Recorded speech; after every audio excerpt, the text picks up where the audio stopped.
अज्ञानन्ति मिरन्दस्य ज्ञानानयेन शलाकया चक्षुरुन्मीलितं येन तस्मै श्री गुरवे नमः। नाहि गुरुराधिकं ज्ञानं नाहि गुरुराधिकं तपः तत्त्वज्ञानं परं नास्ति तस्मै श्री गुरवे नमः। अनर्पित चरितचिरा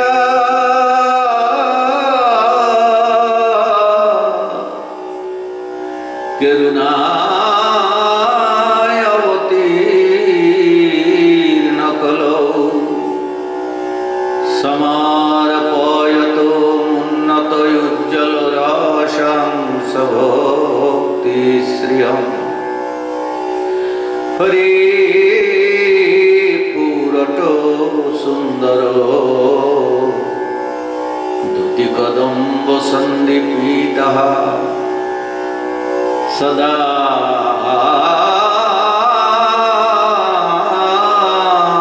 हृदये कंदरे स्फुरतु शचिनन्दनः।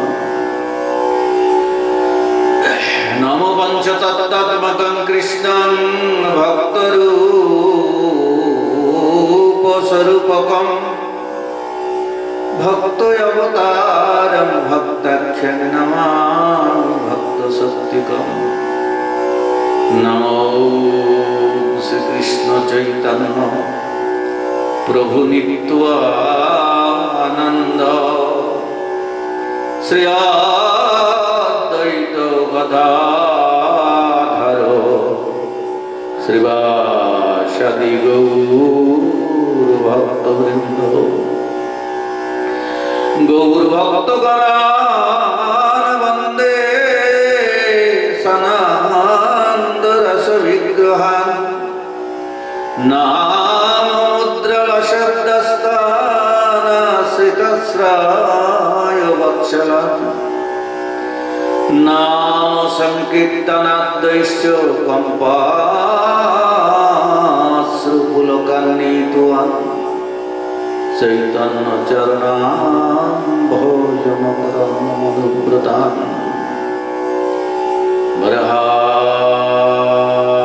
बर्हापीडाभिरामं मृगमादतिलकं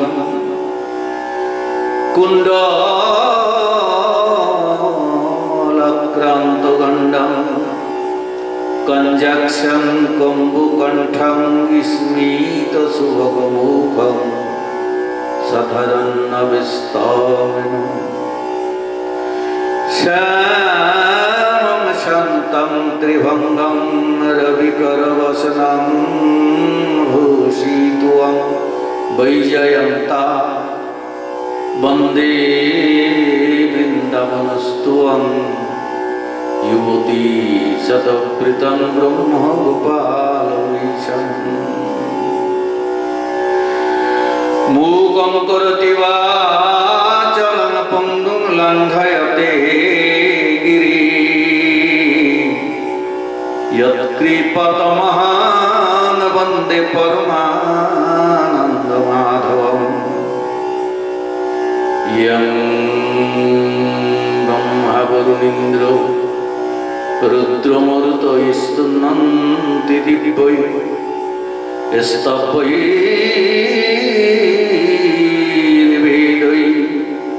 साङ्गपदक्रमशः क्रमोपनिषदैर्गायन्ति यं सावा ध्यानवस्थित तद्गतेन मनसा पश्यन्ति यं योगिनो पश्यन्तन्नाभिदुसुरसुरगणदेवाय तस्मै नमो नमः। नमो नलिननेत्राय वेणुबद्धविनोदिने राधाय धरसुतपानो शालीने वनमालिने। नमो ब्रह्मण्यो देवाय गो ब्रह्मण्य हिताय च जगद्धिताय श्रीकृष्णाय गोविन्दाय नमो नमः। हे कृष्ण करुणा सिंधु दीनबन्धु जगत्पते गोपेश गोपिका कांत राधाकांत नमोस्तुते। तप्त कांचन गौरांगी राधे श्री वृंदावनेश्वरी वृषभानुसुते देवी प्रणमामि हरिप्रिये। रासोत्सव विलासिनी नमस्ते परमेश्वरी कृष्ण प्राणाधिके राधे परमानंद विग्रहे। आद्यौ यदियो प्रथम द्वितीय तृतीय तुर्यो कथितो यदु नाभिस्तथा पंचमेव षष्ठ भुजन्तो रुजुगलं तथन्नौ कंठस्थुरजन्म बहनो यदियो मुखराविन्दं दशमभुल्लं एकादश यस्य ललाटपट्टं शिरयोऽपि यद्दासभाति तमादिदेवं करुणानिदानं तमलवर्णं सुहितावतरम् अपार संसार समुद्र सेतु भजाम्यहं भगवतो सर्वं। नारायणं नमस्कृत्य नरं चैव नरोत्तमं देवीं सरस्वतीं व्यासं ततो जयमुदीरयेत्।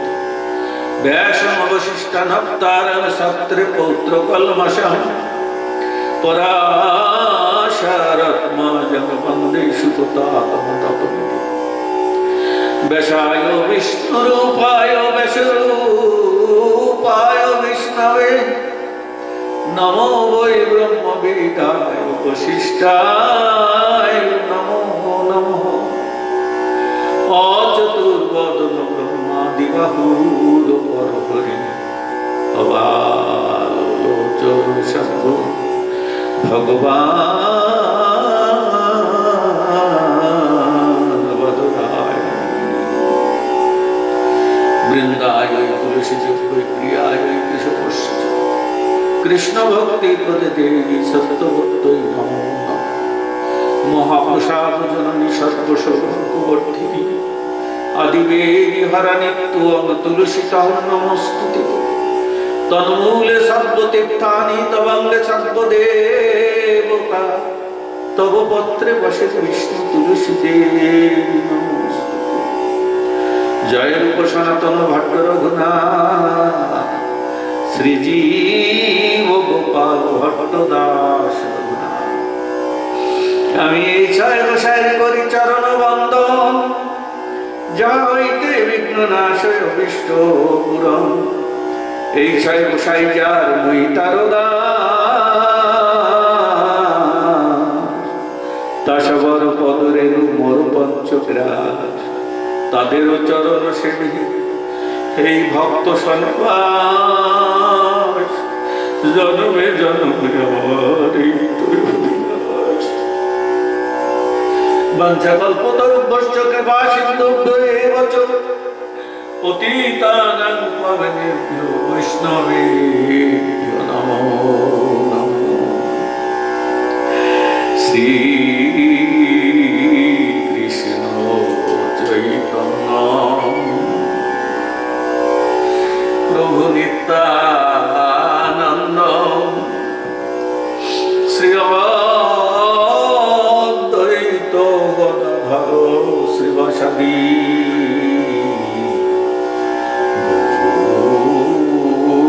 ভক্তবৃন্দ। হরে কৃষ্ণ হরে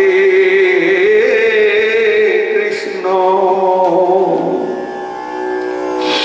কৃষ্ণ কৃষ্ণ হরে হরে হরে রাম হরে রাম রাম রাম হরে হরে। হরে কৃষ্ণ হরে কৃষ্ণ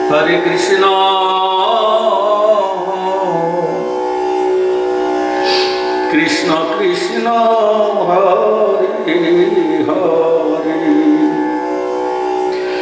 হরে রাম হরে রাম রাম রাম হরে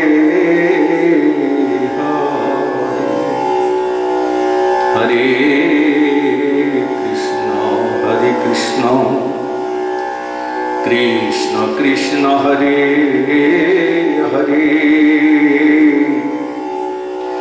হরে রাম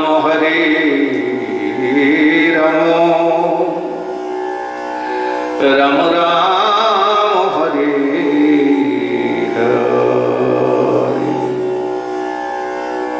জয় জয় রাধেশ্যাম রাধেশ্যাম নিতাই গৌর হরি হরি বলো।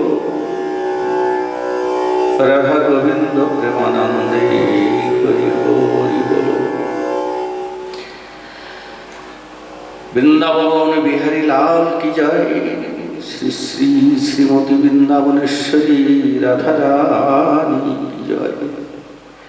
জয় জয় শ্রীমদ্ ভাগবত মহাপুরাণ কি জয়। जय जय सद्गुरुदेव की जय। भक्ति महारानी की जय। जय जय श्री राधे। श्रीमद् भागवतम प्रथम स्कंध प्रथम अध्याय प्रथम श्लोक। जन्माद्यस्य यतो अन्नादिगीतरतश्चार्थे अभिघ्नसरात् सविघ्नसरात् तेने ब्रह्महृदय अधिकवयमुज्झन्ति यत्सूरय तेजो वारिमृदानि यथा विनिमयो यत्र तिष्ठद्वयं मृषा धम्ना स्वेन सदा निरस्तु कुहकं सत्यं परं धीमहि। আমরা কতদিন পর্যন্ত গতদিন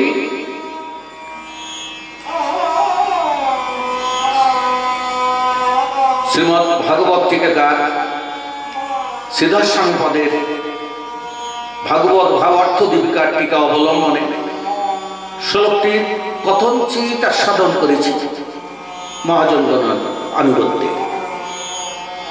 তো গতদিন আমি কিন্তু পাঠের শেষে বলেছি যে এই যে শ্রীধর স্বামীপাদের যে টিকা এটা সৃষ্টি লীলা বাচক। কিন্তু সৃষ্টি লীলা বাচক যে আস্বাদন আমরা গতদিন করেছি, তো সৃষ্টি লীলা বাচক অর্থ কিন্তু সৃষ্টি লীলাতে সবসময় মায়া শক্তির সহযোগিতা থাকে। সৃষ্টি লীলায় মায়ার সহযোগিতা থাকে, মায়া সহযোগিতা করে। কোন মায়া? ভগবানের বহিরঙ্গ মায়া। প্রথম যে দিগদর্শন দিয়েছি ভগবানের অন্তরঙ্গ চিৎশক্তি, বহিরঙ্গ মায়া শক্তি, যে মায়া ভগবানের কাছে ঘেঁষতে পারে না, অথচ ভগবানের নিজস্ব শক্তি, কিন্তু নিজস্ব শক্তি হল বহিরঙ্গ। এমন অদ্ভুত ব্যাপার যে অন্ধকার যেমন আলোর কাছে আসতে পারে না, ঠিক তেমনি মায়া, বহিরঙ্গা মায়া কিন্তু কৃষ্ণের স্বরূপ শক্তি বা কৃষ্ণের কাছে আসতে পারে না। এর সিদ্ধান্ত দিয়ে চৈতন্য চরিতামৃত গান লিখলেন, কৃষ্ণ সূর্য সম মায়া অন্ধকার, যাহা কৃষ্ণ তাহা নাই মায়ার অধিকার। তো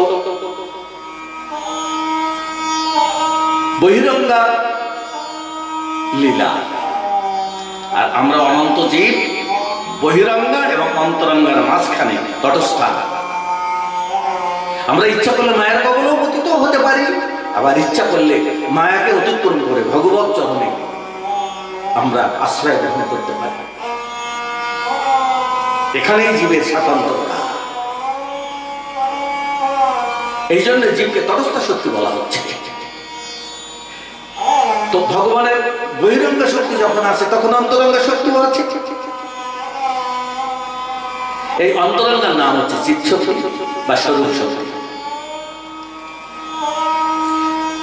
ভগবানের দেহ, ভগবানের পরিকর, ভগবানের ধাম, যা কিছু ভগবানের সব নাম ধাম যত কিছু সব স্বরূপ শক্তির বিলাস।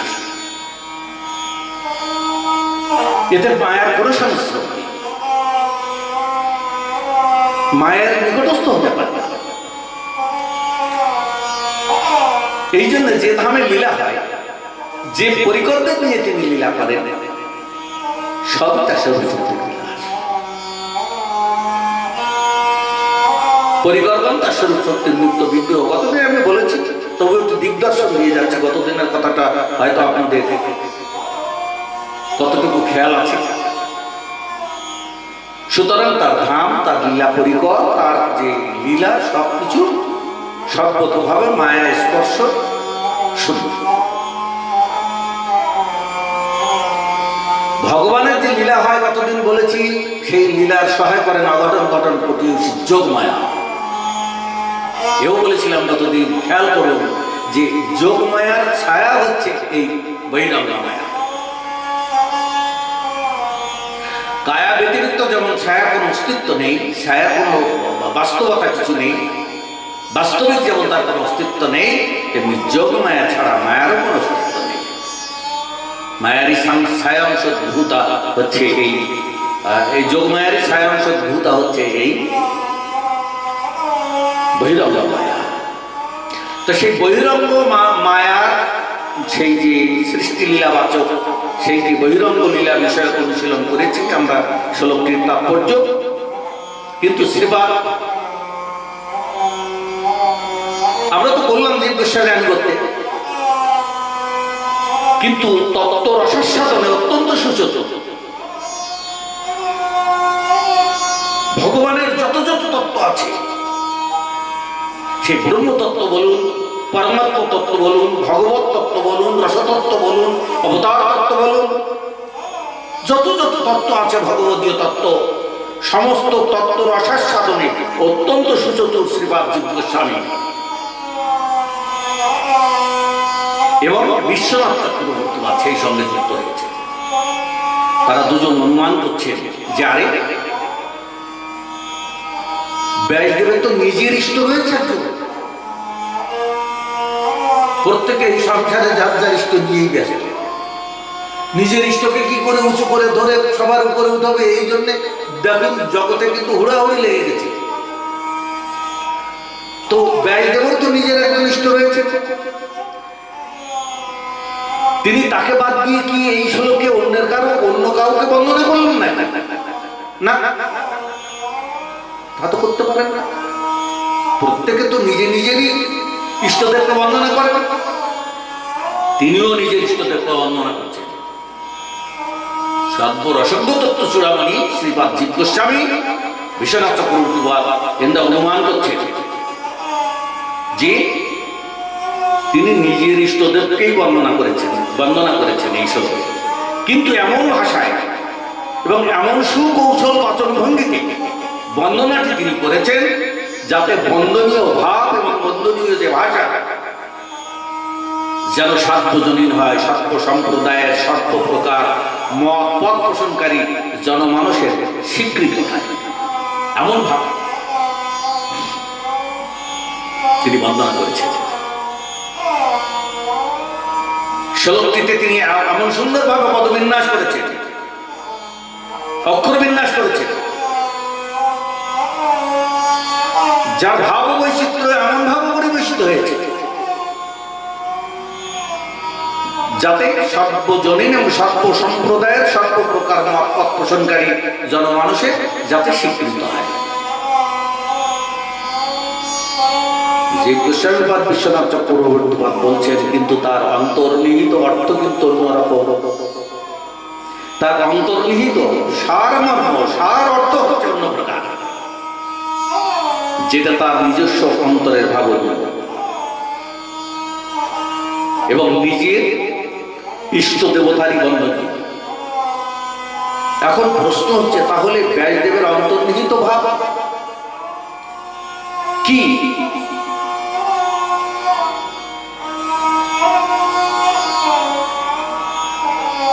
তার অন্তর্নিহিত যে ভাব, সেইভাবে তিনি কোন স্বরূপের বর্ণনা করেছেন এই শ্লোকে?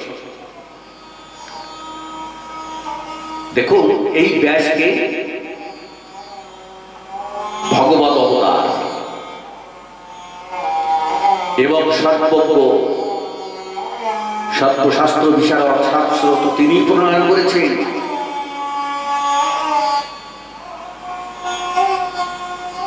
ঈশ্বরের যত যত অবতার তত্ত্ব,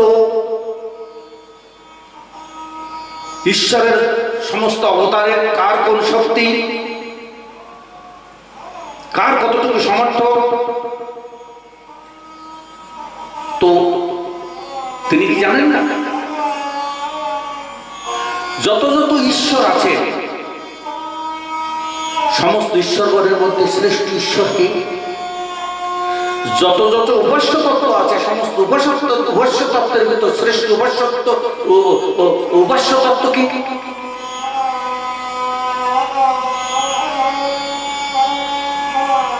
যত যত ঈশ্বর আছেন, সমস্ত ঈশ্বরের ঈশ্বরকে। এ সম্বন্ধে কি ব্যাস কি অজ্ঞ? এ সম্বন্ধে ব্যাস কিছু জানেন না, না কিছুই বোঝেন না? যে জন্য তিনি একেবারে উদার হয়ে সর্বজনীন এমন এক ভাষায় বর্ণনা করলেন যাতে মা কালীরা শাক্তরা ভাবছেন আমাদের ইষ্টদেব শাক্তরই বন্দনা করছেন, শৈবরা ভাবছেন আমাদের ইষ্টদেব শিবেরই বন্দনা করছেন, ব্রহ্ম উপাসক যারা তারা ভাবছেন আমাদের নিরক্ষর ব্রহ্মের উপাসনা হচ্ছে। পরমাত্মা তত্ত্ব যোগী যারা তারা চিন্তা করছেন তিনি পরমাত্মার বন্দনা করলেন। সবাই কিন্তু আনন্দ উদ্বেলিত। হ্যাঁ, এটাই তো ব্যাসদেবের প্রচেষ্টা।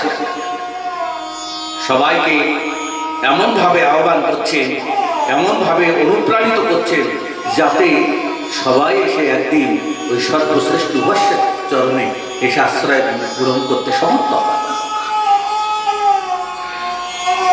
ব্যাসদেব সার্বজনীন ভাবে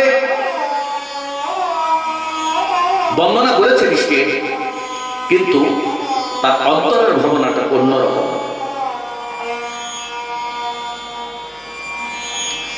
ব্যাসদেব সর্বজ্ঞ, সর্বশাস্ত্র প্রণেতা।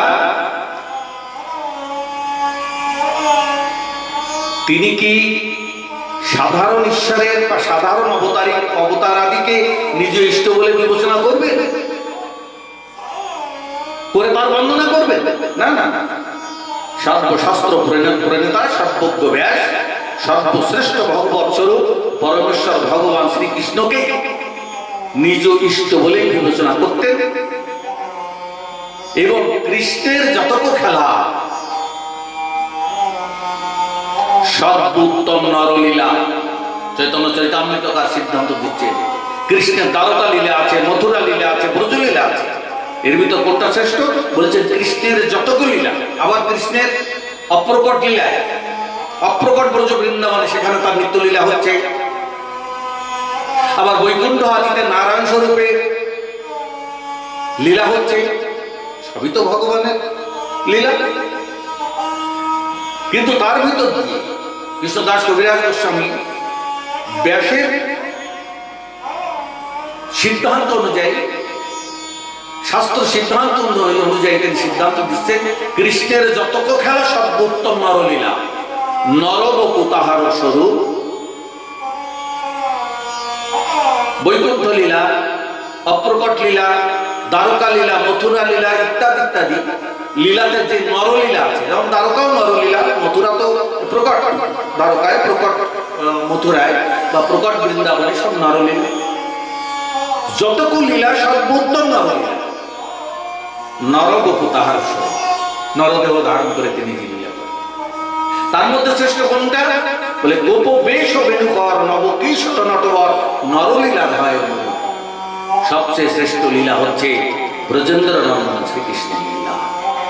ব্রজ বৃন্দাবনে তিনি ব্রজবাসী সমস্ত ভক্তকে প্রেমরসে ডুবিয়েছেন,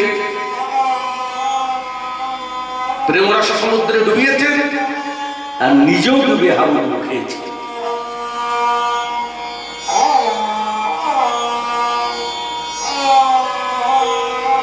কৃষ্ণ যে সর্ব ঈশ্বরের ঈশ্বর, ব্যাসদেব জানেন না, না বোঝেন না যে তিনি কৃষ্ণকে বাদ দিয়ে অন্য কারো উপাসনা করবেন? ভাগবত প্রণয়ন করছেন তো তিনি নিজেই। সুতরাং ভাগবতের মঙ্গলাচরণের শ্লোককে তার নিজস্ব শ্লোক, যদিও সার্বজনীন ভাবে দেখানো হয়েছে,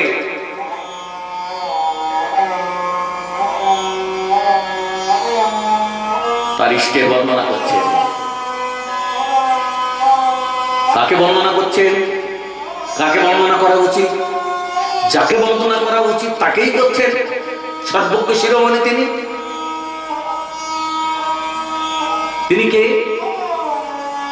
সর্বশ্রেষ্ঠ উপাস্য তত্ত্বজি, তাকেই বর্ণনা করবেন তিনি। কে সেই সর্বশ্রেষ্ঠ উপাস্য তত্ত্ব? বলে যিনি ঈশ্বরের ঈশ্বর, পরমেশ্বর। আরে তিনি আবার কে? ব্রহ্ম সংহিতার থেকে সংহিতায় বলা আছে ঈশ্বর পরম কৃষ্ণ। যত যত ঈশ্বর আছে অনন্ত ব্রহ্মাণ্ডে, তার ভিতর শ্রেষ্ঠ ঈশ্বর হচ্ছে কৃষ্ণ। ঈশ্বর পরম কৃষ্ণ সচ্চিদানন্দ বিগ্রহ। সমস্ত ঈশ্বরের তিনি আদি, তাই তিনি অনাদি, অনাদির আদির গোবিন্দ।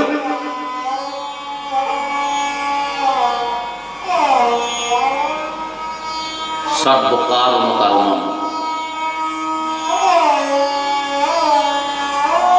সুতরাং ব্যাসদেব সার্বজনীন ভাবে ইষ্ট বন্দনার মঙ্গলাচরণ করলেন বটে, কিন্তু তার নিজস্ব মনের ভাবটা ছিল পরমেশ্বর ভগবান শ্রীকৃষ্ণকেই তিনি নিজের ইষ্ট বলে বিবেচনা করে আজ মঙ্গলাচরণের প্রাক মুহূর্তে তিনি আজ কৃষ্ণকেই বন্দনা করছেন।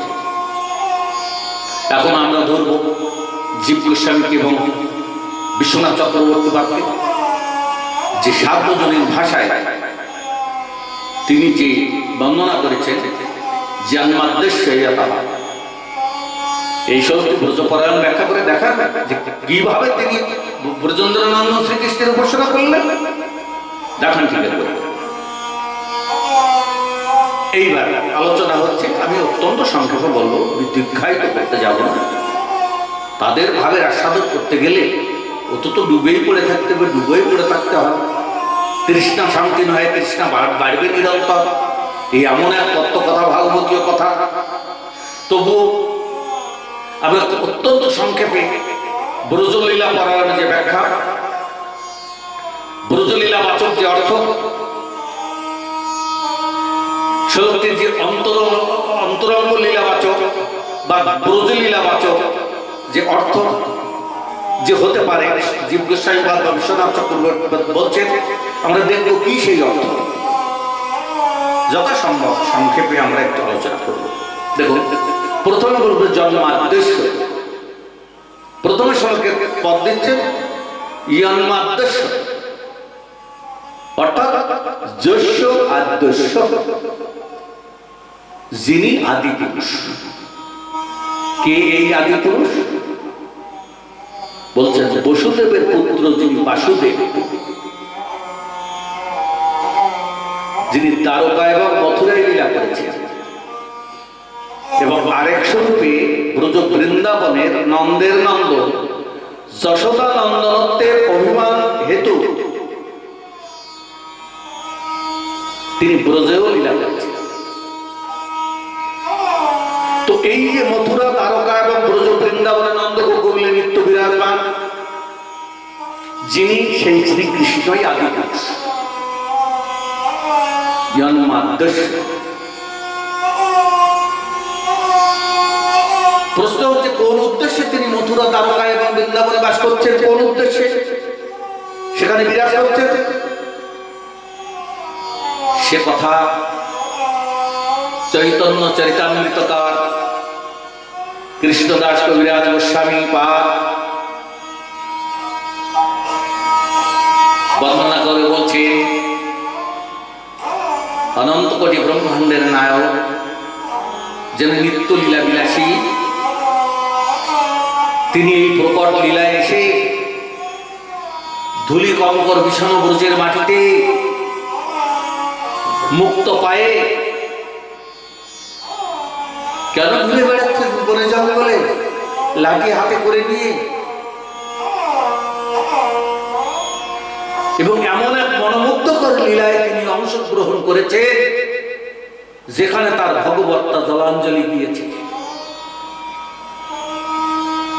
ভগবানের যে গুণ, ভগবানের যে সম্ভ্রম, ভগবানের যে ঐশ্বর্য,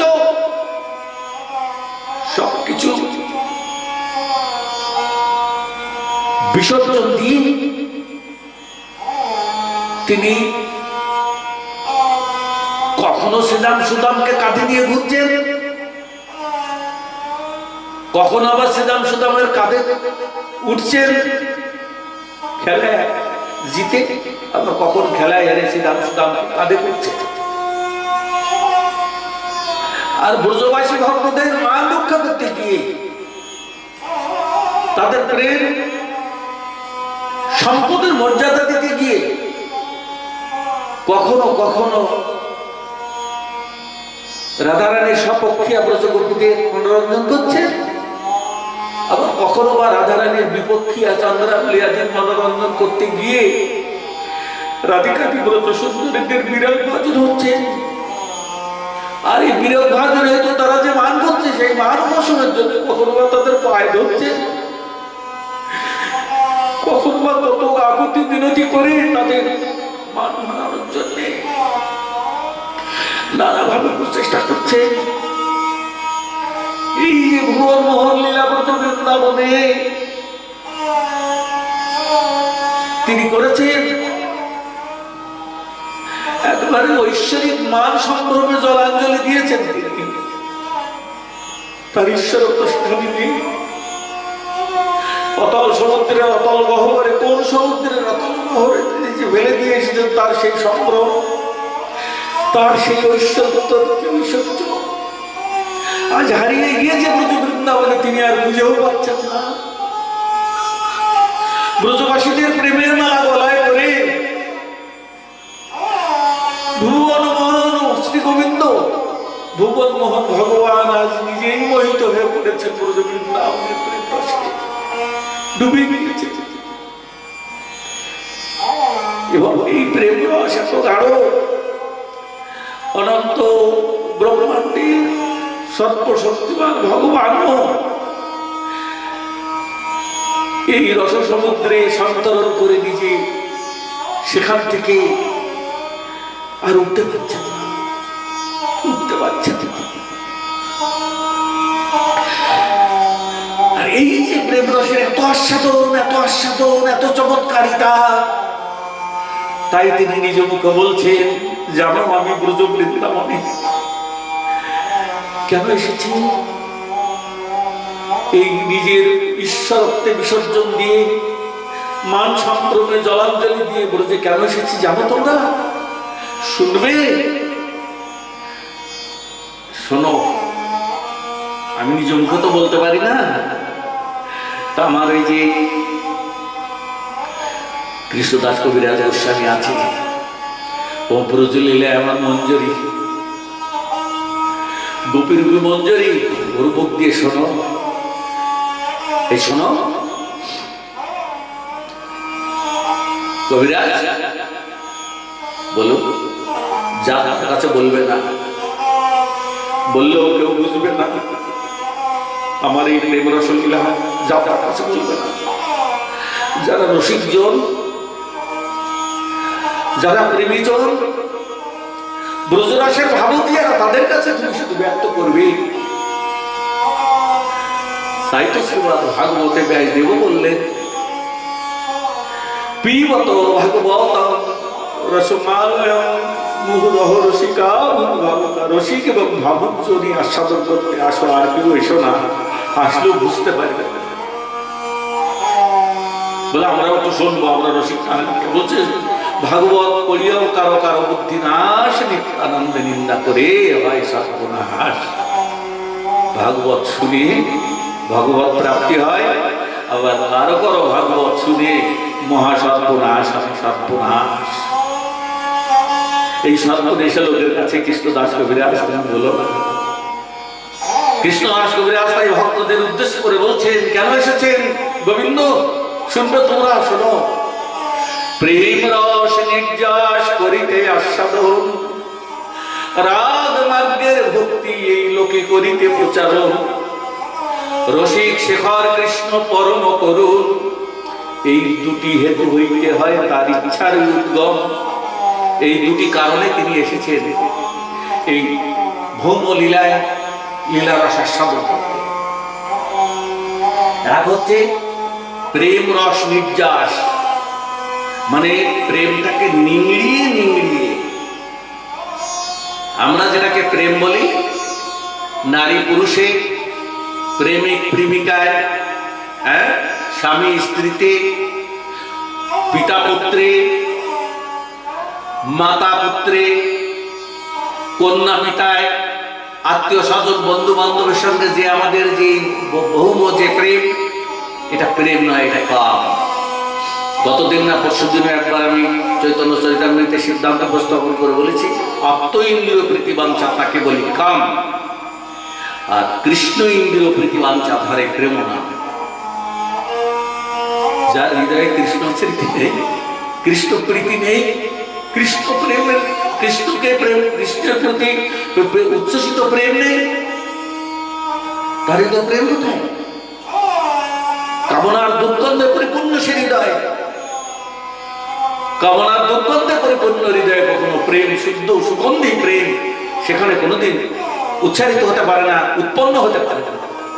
সে হৃদয় দিয়ে কখনো প্রেমের সুগন্ধ বেরোয় না, বেরোবে কামনা বাসনার দুর্গন্ধ।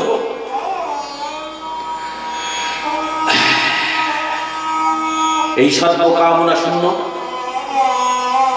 আত্ম ইন্দ্রিয় প্রীতি বাসনা সম্যক ভাবে যারা জলাঞ্জলি দিয়েছেন, সেই ব্রজবাসী ঘরে তিনি প্রেমরাস, সম্যক প্রেমরাস আস্বাদনের জন্য তিনি এসেছেন। তাই বলছেন তিনি তার আবির্ভাবের কারণ বর্ণনা করতে গিয়ে কৃষ্ণদাস কবিরাজ গোস্বামী বললেন, প্রেম রস নির্যাস করিতে আস্বাদন, রাগ মার্গের ভক্তি লোকে করিতে প্রচারণ। রসিক শেখর কৃষ্ণ পরম করুণ, এই দুই হেতু হইতে ইচ্ছার উদ্গম। চৈতন্য চরিতামৃতের আদি লীলায় ৪র্থ পরিচ্ছেদে কৃষ্ণদাস কবিরাজ গোস্বামী বর্ণনা করতেন। তো এই যে প্রেম রস আস্বাদন এবং রাগ মার্গের ভক্তি ভক্তের ভিতর করিতে প্রচারণ, এই জন্য তিনি আসলেন। এবং তদ অনুষঙ্গে, সেই সঙ্গে কংস, শিশুপাল, জরাসন্ধ আদি যে সমস্ত অসুররা ছিল না, তাদেরকে বিনাশ করবার জন্য তার এই জগতে আবির্ভাব। জন্মাদ্দেশ্য, জন্মের আদিতে, জন্ম আদ্দেশ্য, জন্মের আদিতে অর্থাৎ শুরুতেই যিনি ইতরতচা, অন্যায় বলে কি দাঁড়ায় ইতরত্রচ অর্থাৎ অন্য স্থানে, জন্মের আদিতে ইতর অত্রচ অর্থাৎ অন্য স্থানে। কোন স্থানে?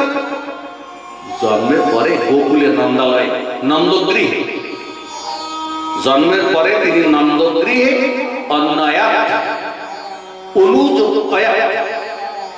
অর্থাৎ অনুগচ্ছেদ অর্থাৎ নন্দালয়ে অনুগমন করে। জন্মের পরে কোথায় চলে গেলেন? না নন্দালয়ে। কেন গমন করলেন? বলছেন অর্থে, অর্থাৎ গমনের অর্থ আছে।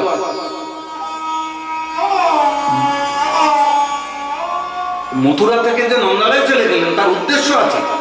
কি উদ্দেশ্য? কংসকে বঞ্চনা করবেন, কংসকে বঞ্চনা করবেন এবং ব্রজবাসীগণের সঙ্গে, সেই ব্রজগোকুলে যে ব্রজবাসীরা আলাভোলা গোয়ালিনী, তাদের সঙ্গে তিনি পরমানন্দময় প্রেম লীলা রসাস্বাদন করবেন। এই তার উদ্দেশ্য, এই তার হেতু।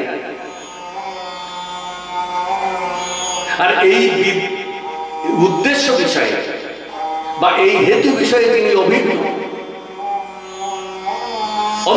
অর্থাৎ সম্যকরূপে যিনি জ্ঞানবান, অর্থাৎ কি উপায় অবলম্বন করলে তার উদ্দেশ্য সিদ্ধ হবে, যে উদ্দেশ্য নিয়ে তিনি এসেছেন সেই উদ্দেশ্য সিদ্ধ হবে কোন উপায়ে, কোন ভঙ্গিমায়, সে বিষয়ে তিনি সর্বজ্ঞ। আর সর্বজ্ঞ বলেই তিনি ইয়া সারাত অর্থাৎ সমগ্র লীলা বিলাসাদিতে যিনি সর্ব বিষয়ে স্বাধীন, কারো অপেক্ষা রাখেন না তিনি। তারপরে বলছেন মূল শ্লোকে, তেনে ব্রহ্মা হৃদয়াদি কবয়ে, ইয়া মানে যিনি আদি কবয়ে, আদি কবি, আদি কবি কি? ব্রহ্মা। তেনে ব্রহ্মা হৃদয়াদি কবয়ে, সেই আদি কবি ব্রহ্মাকে যিনি বিস্মিত এবং মোহিত করেছিলেন। আর এই মোহিত করবার জন্য, ব্রহ্মাকে মোহিত করবার জন্য হৃদয়ে তিনি ইচ্ছা করেছিলেন। ইচ্ছা করলেন ব্রহ্মাকে মোহিত করতে হবে। ব্রহ্মা হৃদয়, ইচ্ছা মাত্রই ব্রহ্মার সামনে মহা ইন্দ্রজালের ন্যায় অপূর্ব এক বৈভব প্রকাশ করেছে।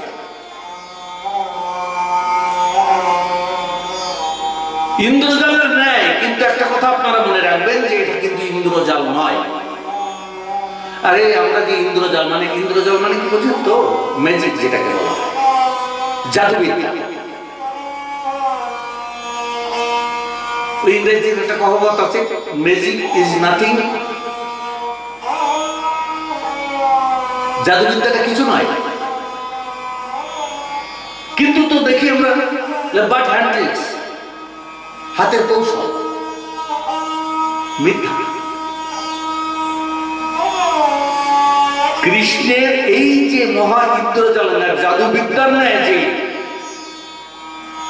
ব্রহ্মাকে জাদুর মতো দেখালেন, এটা ইন্দ্রজালের ন্যায়, কিন্তু বাস্তবিক এর কোন ইন্দ্রজাল ছিল না, এটা কোনো জাদু না। কৃষ্ণ কোনো জাদুবিদ্যা প্রয়োগ করেননি, কিন্তু ওটা ছিল বাস্তব। ওই লীলাটা ছিল সত্য, যে লীলাটাকে শ্রীমদ্ ভাগবতে ব্রহ্মমোহন লীলা নামে অভিহিত করা হয়েছে। ব্রহ্মলীলা মোহন লীলা বলে বর্ণনা করা হয়েছে। সেই অলৌকিক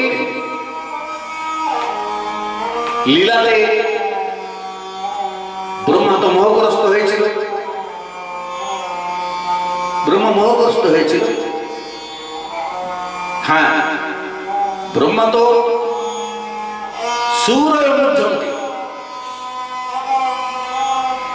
সুরমুজ্জন্তি, সুর মানে কি? দেব দেবতা। দেবশ্রেষ্ঠ ব্রহ্মা তো মোহিত হয়েছিলেন এবং ব্রজবাসী ভক্তগণ মোহিত হয়েছিলেন। কেমন করে না, অরিজিনাল যে আসল যে গো বৎস এবং গোপু বালকগণকে তো ব্রহ্মা হরণ করে নিয়ে সেই গুহার ভিতরে রেখেছিলেন। তখন কি নিয়ে আসবেন কৃষ্ণ গৃহে? নিজেই গোবালক রূপে প্রকটিত হলেন, নিজেই গোবৎস রূপে প্রকটিত হলেন। আজকে শ্রীরাম সুদামকে নিয়ে ঘরে ফিরছেন, ধবলি শ্যামলির বাছুরগুলোকে নিয়ে ঘরে ফিরছেন, কিন্তু প্রকৃতপক্ষে যে শ্রীরাম সুদাম আজ গৃহে ফিরে আসছে কৃষ্ণের সঙ্গে, ওরা কিন্তু শ্রীরাম সুদাম নয়, অরিজিনাল আসল শ্রীরাম সুদাম নয়। ওই শ্রীরামও কৃষ্ণই শ্রীরাম রূপে আত্মপ্রকট করেছে, কৃষ্ণই সুদাম রূপে আত্মপ্রকট করেছে। আজকের মধুমঙ্গল যেটাকে দেখাচ্ছে ওটাও কৃষ্ণ।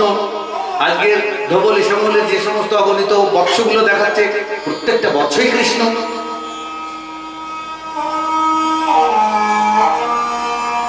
আর এই কৃষ্ণই যখন গোবৎস এবং গোপবালক রূপে যখন ফিরিয়ে এলেন, তখন ব্রজবাসীরা মোহিত হয়েছে। কেন? আজকে অন্য দিন কৃষ্ণ, কৃষ্ণ শব্দের ব্যুৎপত্তিগত অর্থ কি? কৃষ্ণ শব্দটির তাৎপর্য কি? বলছেন ত্রিজগন মানুষ আকর্ষী মুরলী কলপূজিতা, যার মুরলীর কলপূজনে ত্রিজগতের স্থাবর জঙ্গম তৃণলতা কীট পতঙ্গ আদির মন মানসিকতা আকর্ষিত হয়। এত গেল মুরলীর কথা। তাহলে মুরলীর আকর্ষণ, যার মুখের ফুক ধ্বনি মুরলীতে প্রবিষ্ট হয়ে অনন্ত কোটি ব্রহ্মাণ্ডের অনন্ত জীবকে, ব্রহ্মাদি দেবতাগণকে, যজ্ঞ রক্ষ গন্ধর্বাদি ত্রিজগতের মনোমান পশু পক্ষী কীট পতঙ্গ আদিও মন মানসিকতা যিনি আকর্ষণ করতে পারেন, তার রূপ মাধুর্য দর্শন করে জগৎ জীবের কি দশা হবে, তার সর্ব বিষয়ে সর্বদিক দিয়ে যিনি ত্রিজগতের সমগ্র জীবের চিত্ত আকর্ষণ করতে পারেন, তিনি কৃষ্ণ।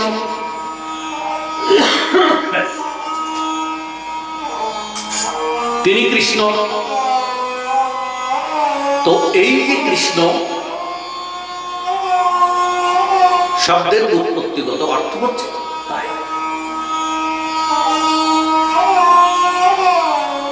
এই আকর্ষণ শক্তি তার ভিতরে আছে বলে অন্য দিন গোষ্ঠীর থেকে ফিরে এলে শ্রীদামের মা কিন্তু শ্রীদামকে আদর করে, যে কৃষ্ণকে একটু আদর করে।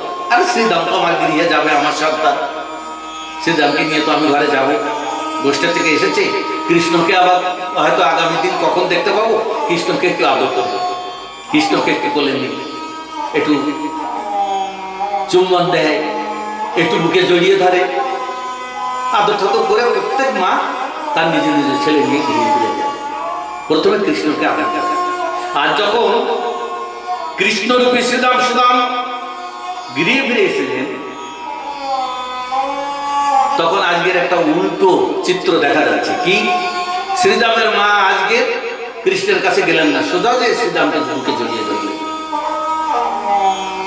কিন্তু শ্রীরাম কৃষ্ণ, শ্রীরাম রূপী কৃষ্ণই তো আকর্ষণ করে সবাইকে। আর শ্রীরাম কৃষ্ণ শ্রীরাম রূপ ধারণ করে তার মা চিত্তকে আকর্ষণ করছে। তাই আজকে কৃষ্ণের কাছে না গিয়ে মা শ্রীরামের কাছে এসেছে। ধবলি গাভী মাতা ধবলি, সে অন্যান্য দিন নিজের বৎসকে পরিত্যাগ করে কৃষ্ণের চরণ লেহন করে, কৃষ্ণের অঙ্গ লেহন করে। আজ কৃষ্ণের দিকে ফিরেও তাকালেন না, আজকে নিজের বৎসের অঙ্গ লেহন করছে। দেখুন কেমন ভাবে মোহিত হচ্ছে।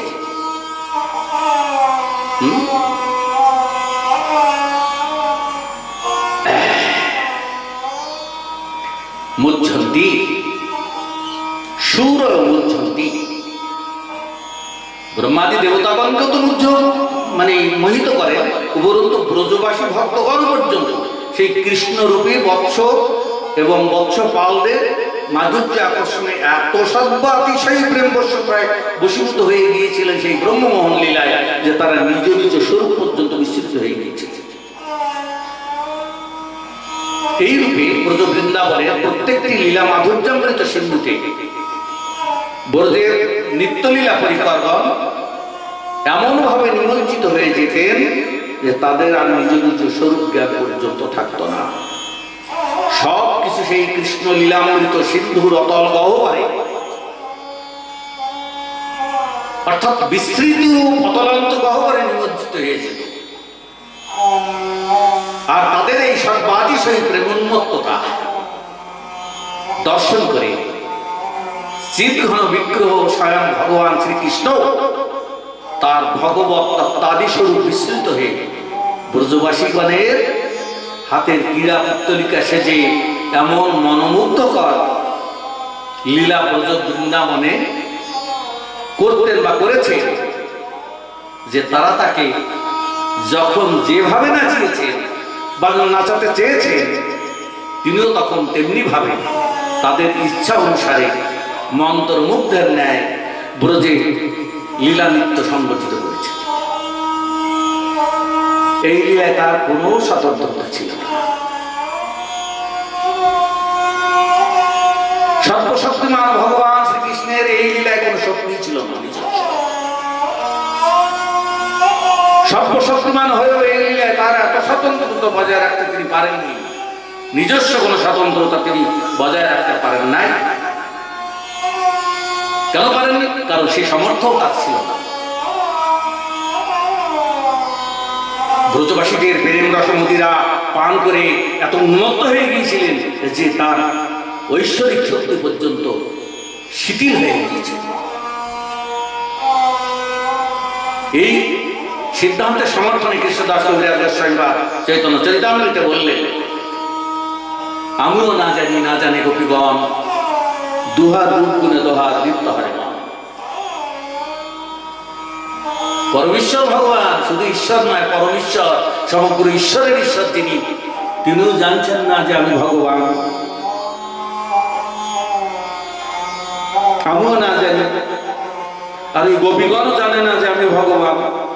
মা যদি জানতো তাহলে কি আমাকে বেঁধে লাঠি উঁচিয়ে শাসন করতে পারত? অনন্ত কোটি ব্রহ্মাণ্ডের অধীশ্বর শ্রীকৃষ্ণ, সমগ্র মায়ার অধীশ্বর, যার মায়ার রজ্জুতে অনন্ত কোটি ব্রহ্মাণ্ডের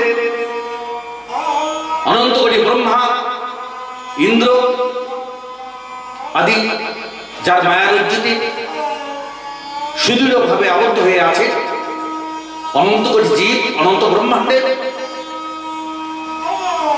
তাকে বাঁধবে কোন রজ্জু দিয়ে? এমন দুঃসাহস কার আছে? অনন্ত ব্রহ্মাণ্ডে কারণে আছে শুধু ওই ব্রজবাসী ভক্তদের। রাধারানী একদিন আষ্টে বেঁধেছিলেন কৃষ্ণকে, এজন্য তুমি দামোদর ওই পেটে বেঁধেছিলেন দড়ি দিয়ে। আবার মা যশোদা তো বেঁধেছিলেন, আপনারাও জানেন, যে জন্য তিনি দামোদর নামে বিখ্যাত, দামোদর নামে খ্যাত হয়েছেন। তো তিনি যদি জানতেন যে আমি ঈশ্বর, তাকে কেউ বাঁধতে পারত? মনে আছে তো সেই যে হস্তিনাপুরে যখন দুর্যোধনের সবাই গিয়েছিলেন পাণ্ডব এবং কুরুদের একটা ভিতর একটা সন্ধি স্থাপনের জন্য, তখন দুষ্টবুদ্ধি দুর্যোধন কৃষ্ণকে কারাগারে বন্ধন করার জন্য একটা অসৎ উদ্দেশ্য মনে পোষণ করেছিলেন। তার ফল কি হয়েছিল এটা তো আপনারা টেলিভিশনও দেখেছেন। আবার যারা পণ্ডিত ব্যক্তি, যারা শাস্ত্র গ্রন্থ অধ্যয়ন করেছেন মহাভারত আদিতে, তাকে বাঁধবে কে? অনন্ত কোটি ব্রহ্মাণ্ড, যার মায়া জালে অনন্ত কোটি ব্রহ্মাণ্ড বাধা রয়েছে, ব্রহ্মাণ্ডস্থ জীব, ব্রহ্মা আদি সমস্ত জীব বাধা রয়েছে, তাকে বাঁধবে কে? এত দুঃসাহস কার আছে? একমাত্র ব্রজবাসী ছাড়া। কারণ তারা জানে না যে কৃষ্ণ ভগবান। তাই এই সাহস তাদের হৃদয়ে জেগেছে। ভগবান বলে যদি অনুসন্ধান থাকতো, এই বোধ যদি তাদের জাগত হৃদয়ে, বাধার সংকল্প তারা করত না। জানে না, আরে জানে তো, তারা তো জানেই না, ভক্ত কৃষ্ণও জানে না যে আমি ভগবান। জানলে মানিনী রাধারানীর মান ভাঙানোর জন্য তার চরণের কাছে গিয়ে বলতে পারতেন, দেহিপদ পল্লব মুদরম। যার চরণ কমল ব্রহ্মাদি দেবতাগণ, ব্রহ্মলোকে গায়ত্রী আদি, সে সুখ নারদাদি ধ্যানও দর্শন করতে সমর্থ হন না, ধ্যানও দর্শন করতে সমর্থ হন না। সেই শ্রীচরণের অধিকারী শ্রীমান শ্যামসুন্দর আজ রাধারানীর চরণ প্রান্তে বসে পড়ে যেন ইষ্টের চরণ বন্দনা করছে, দেহিপদ পল্লব মুদার। এ কি মহান লীলা,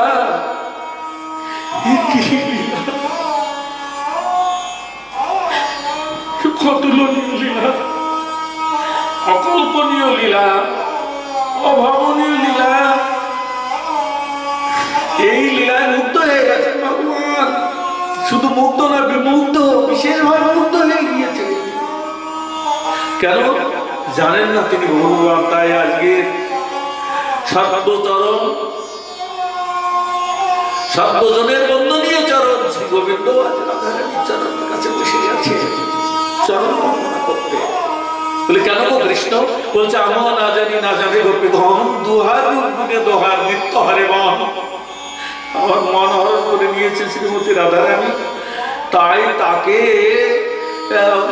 মানে কি বলবো, তাকে আপ্যায়িত করার জন্যে,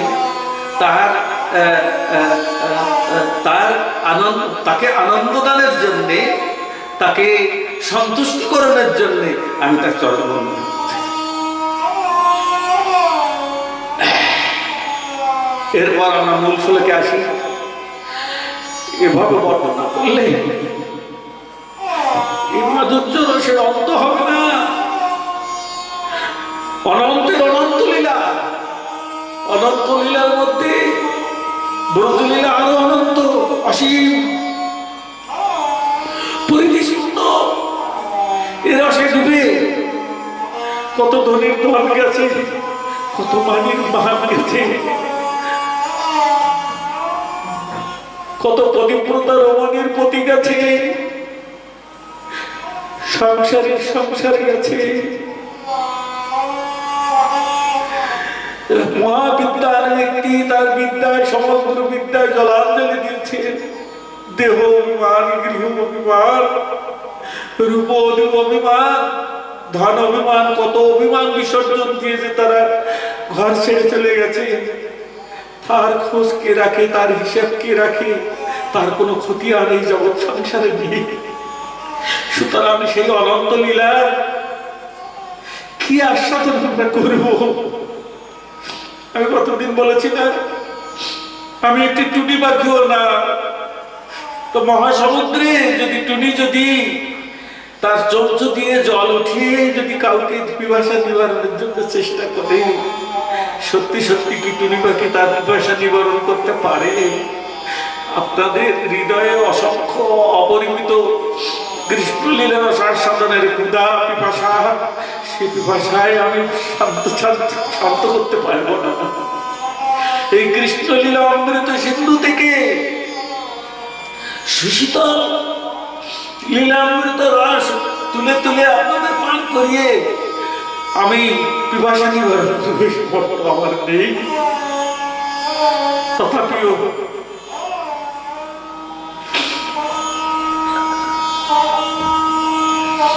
ওই ইচ্ছা, পিপাসা, ভগবান ভক্তের সেবা করবার একটু পিপাসা, আপনাদের সেবা করবার একটু পিপাসা ফুটিয়ে বসেছি যতটুকু সম্ভব। আচ্ছা, চরণামৃত তো কেউ পেট ভরে খায় না, না?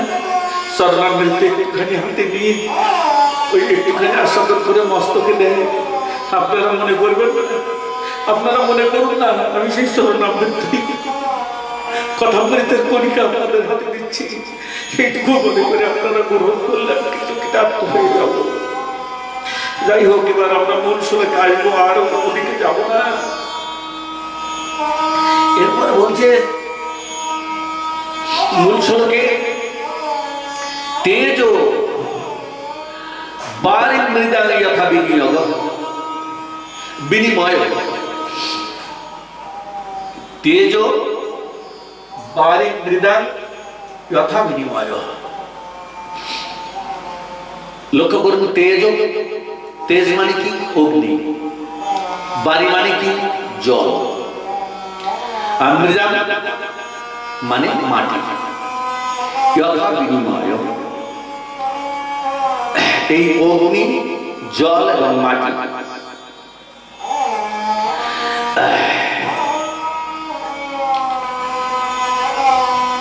অর্থাৎ শ্রীকৃষ্ণের বদন মন্ডলের দিকে তাকিয়ে দেখুন, ওই মুখচন্দ্রের যে তেজ, শ্রীকৃষ্ণের মুখচন্দ্রের যে উজ্জ্বলতা, তার কাছে এই যে জগতের চন্দ্র সূর্যাদি দেখেন না, এই চন্দ্র সূর্য আদি যত তেজময় পদার্থ আছে এই সৃষ্টিতে, সব তেজময় পদার্থ ওই মাটির মতো বা ভূমির মতো নিস্তেজ বলে মনে হবে। চন্দ্র সূর্য তার মুখকান্তির কাছে এলে নিস্তেজ হয়ে যায়। আপনাদের মনে আছে কৃষ্ণচন্দ্র আবির্ভূত হয়েছিলেন কোন তিথিতে গো? কৃষ্ণ অষ্টমী, কৃষ্ণপক্ষে। কেন? চন্দ্রপক্ষ পালিয়েছিল চন্দ্র দেবতা। কেন পালিয়েছিল? যে চন্দ্র চিন্তা করছেন আমাকে তো সবাই সুন্দর বলে, কিন্তু আমার মুখে তো কলঙ্ক রয়েছে।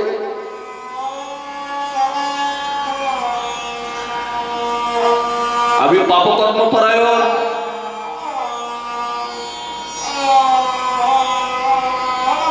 তাই আমার মুখে এই কলঙ্ক। শুনছি অকলঙ্ক নিষ্কলঙ্ক ভগবান শ্রীকৃষ্ণচন্দ্র এই জগতে আবির্ভূত হবে। আমি এই কলঙ্কিত বদন নিয়ে তার সামনে যাব কি করি?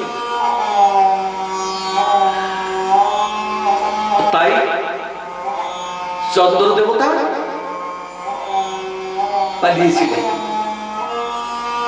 শুক্লপক্ষ দেশান্তরে চলে গিয়েছিলেন কৃষ্ণচন্দ্র, তাই কৃষ্ণপক্ষে আবির্ভূত হতে হয়েছে। আবার গৌরচন্দ্র এসেছে পূর্ণিমার রজনীতে। হয়তোবা পূর্ণিমার চন্দ্র বোধহয় টের পান নাই যে আজকের গৌরচন্দ্র আবির্ভূত হবে, তাই তিনি আকাশে দপদপ দপদপ করে উদিত হয়েছে সন্ধ্যাবেলায়। কিন্তু চারিদিকে হরিধ্বনি উলুধ্বনি যখন হচ্ছে, চন্দ্র উৎকট হয়েছে, কি হচ্ছে ঘটনাটা? গৌরচন্দ্র আবির্ভূত হচ্ছে।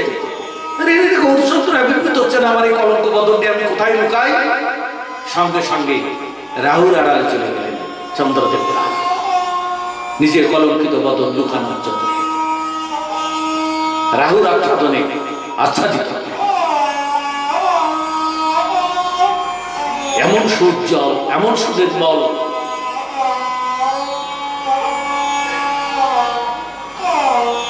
শ্রীকৃষ্ণচন্দ্রের, কৃষ্ণের বদন চন্দ্র যে উজ্জ্বলতার কাছে, যে ঔজ্জ্বলতার কাছে চন্দ্র সূর্য আদি পৃথিবীতে যত ব্রহ্মাণ্ডের যত তেজময় পদার্থ আছে সমস্ত কিছুই নিস্তেজ হয়ে যায়, সমস্ত কিছু নিস্তেজ বলে মনে হয়। আবার কৃষ্ণের নিকটস্থ যে সমস্ত ভূমি বা মাটি নিস্তেজ, মাটির তো কোনো তেজ নেই, বা এই মাটির বা ভূমির কোনো তেজ নেই, কিন্তু শ্রীকৃষ্ণের নিকটস্থ যে ভূমি বা মাটি, সেগুলিতে কৃষ্ণের মুখচন্দ্রের অত্যুজ্জ্বল আলোকসাটা যখন প্রতিফলিত হয় সেই মাটিতে বা ভূমিতে, তখন সেই অনুজ্জ্বল মাটি বা ভূমিও তেজময় হয়ে ওঠে, উজ্জ্বল হয়ে ওঠে। আবার সর্বচিত্ত বিমোহনকারী তার সুমধুর বেণুর যে স্বর, একটু আগে বলেছিলাম না তার মোহন বেণুর কথা, সেই বেণু সুমধুর তান যখন তিনি দেন বেণুতে, তখন তার সেই স্বরে, বেণুর স্বরে তরল জলাদিও, যমুনাদির জল, যমুনাদির তরল জলও পাথরের মতো কঠিন হয়ে যায়। আবার মাটি পাথরাদি যে সমস্ত কঠিন পদার্থ আছে না, সেগুলো বিগলিত আকার, বিগলিত হয়ে তরল আকার ধারণ করে। এর প্রমাণ এই যে দুর্দান্ত কলির যুগ, অবিশ্বাসী কলির জীবের যদি কখনো অবিশ্বাসী হৃদয়ে জাগে, আমি আজ হাত জোড় করে তাদের স্বনির্বন্ধ অনুরোধ জানাই, একটু ব্রজ বৃন্দাবন গিয়ে কাম্যবনে বড় চরণ পাহাড়ি আছে, ওখানে যেয়ে দেখবেন বেনুস্বরে পাথর গলে গিয়েছিল, সেখানে কৃষ্ণের একখানি চরণ চিহ্ন এখনো আছে। আর ছোট চরণ পাহাড়িতে, ছোট বৈঠা, ওখানে যাবেন, বেনুস্বরে যে পাথর ওই যে ছোট চরণ পাহাড়িতে এমন ভাবে গলেছিল, সেখানে যত ময়ূর, ময়ূরী, হরিণ, হরিণী, গোবৎসগণ, রাখাল বালকেরা সেখানে যে লীলা করছিল, তার বেনুস্বরে পাথর এমন ভাবে গলে গিয়েছিল, সে চরণ, প্রত্যেকের চরণ চিহ্ন অদ্যাপিও বিদ্যমান।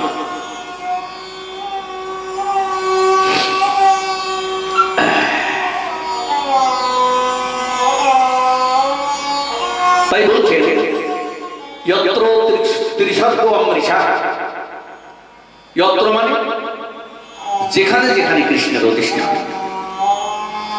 কোথায় অধিষ্ঠান? ত্রিসর্গ, তিন স্বর্গ। কোন কোন স্বর্গে? বলছে গোকুল, মথুরা এবং দ্বারকা, এই তিনটি পরমানন্দময় ধামের ত্রিবিধ বৈভব প্রকাশ হয়। ত্রিবিধ বৈভব, বৈভব মানে কি? বিভাগ, বিভিন্ন ভাব। দ্বারকা মথুরায় ঐশ্বর্য ভাব, ব্রজ বৃন্দাবনে মাধুর্যের ভাব। এই সমস্ত স্বতন্ত্রভাবে আলোচনার বিষয়। তো এই যে ত্রিবিধ ভাব তিনটে ধামে, তিনটে স্বর্গে যে প্রকাশিত হয়, সেই ধামনা এন নিরস্ত ভাব, অর্থাৎ সেই চিৎ শক্তি বা স্বরূপ শক্তিময় ধামের দ্বারা বা তেজের দ্বারা সর্বকালের জন্য, সর্বক্ষণের জন্য কুহকম, অর্থাৎ ভগবানের বহিরঙ্গা মায়াকে, বহিরঙ্গা শক্তি মায়াকে নিরস্ত করে রেখেছে ধামনা। সেই ধামের যে শক্তি,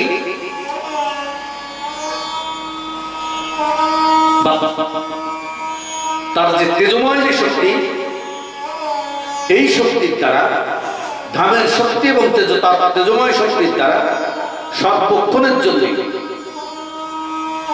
মায়া, কুহক মানে মায়া, সেই মায়াকে নিরস্ত, নিরস্ত কুহক, নিরস্ত করে রেখেছে বা মায়াকে দূরে সরিয়ে রেখেছে। যিনি সেই সত্যম পরম ধীমহি,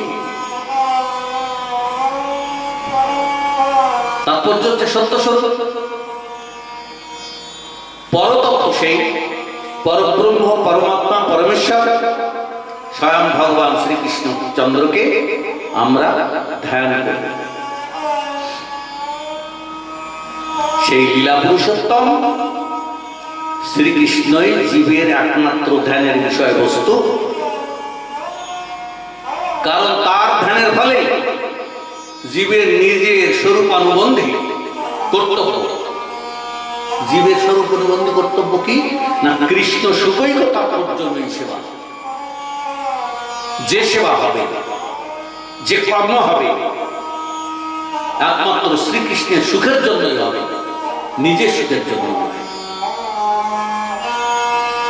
এটাই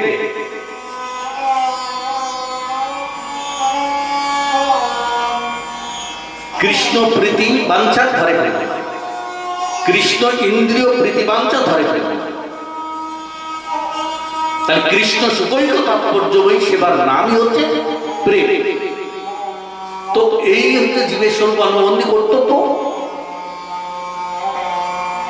এই কর্তব্য বা এই কর্ম প্রাপ্তির জন্য তাকে ধ্যান করতে হবে, তার পূজা করতে হবে, তার স্মরণ করতে হবে, তার কথা শ্রবণ করতে হবে। এই নববিধ ভক্তি অঙ্গ তাকে নিয়েই করতে হবে। শ্রবণং কীর্তনং বিষ্ণু স্মরণং, কাকে স্মরণ করতে হবে? কাকে স্মরণ করতে হবে? এই যে নববিধ ভক্তকে প্রহ্লাদ মহারাজ বলছেন, মা কালীকে, মা দুর্গাকে, শিবকে, ব্রহ্মাকে না। শ্রবণ কীর্তনং বিষ্ণু স্মরণং, ভগবান বিষ্ণু মানে কৃষ্ণ, তাকেই স্মরণ করতে হবে। পাদসেবনম, তার চরণ সেবা করতে হবে। শ্রবণম, তার কথা শ্রবণ করতে হবে।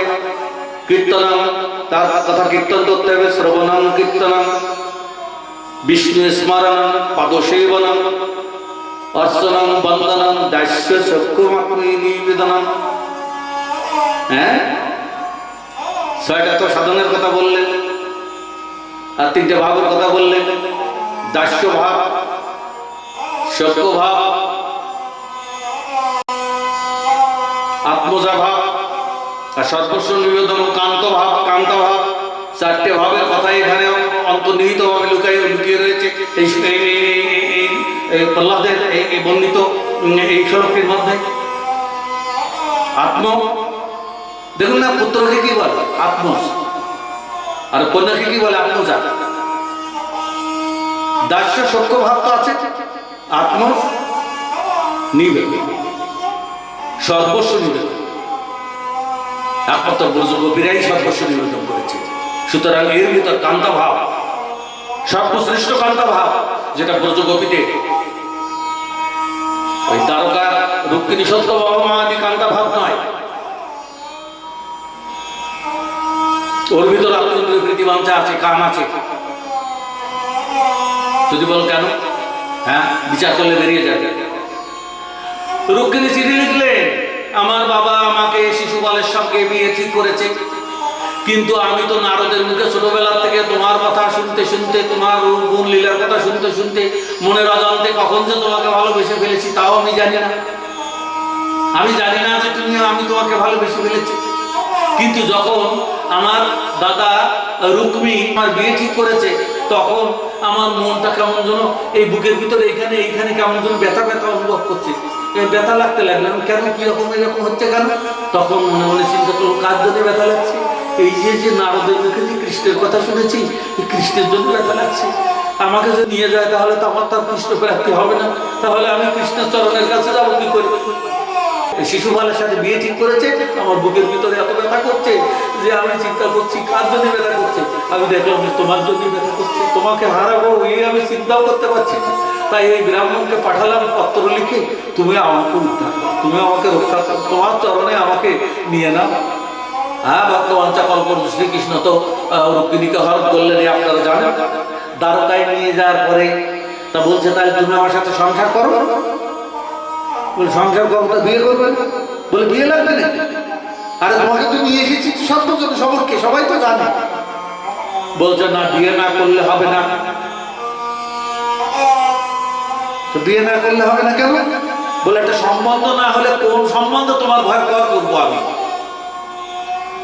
ও, তুমি আমার সাথে একটা সম্বন্ধ করতে চাও?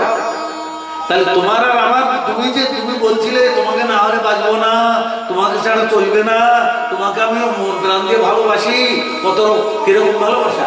ভালোবাসাটা কি সম্বন্ধের অনুগমন করবে না তোমার ভালোবাসাটা সম্বন্ধের পাশপাশ?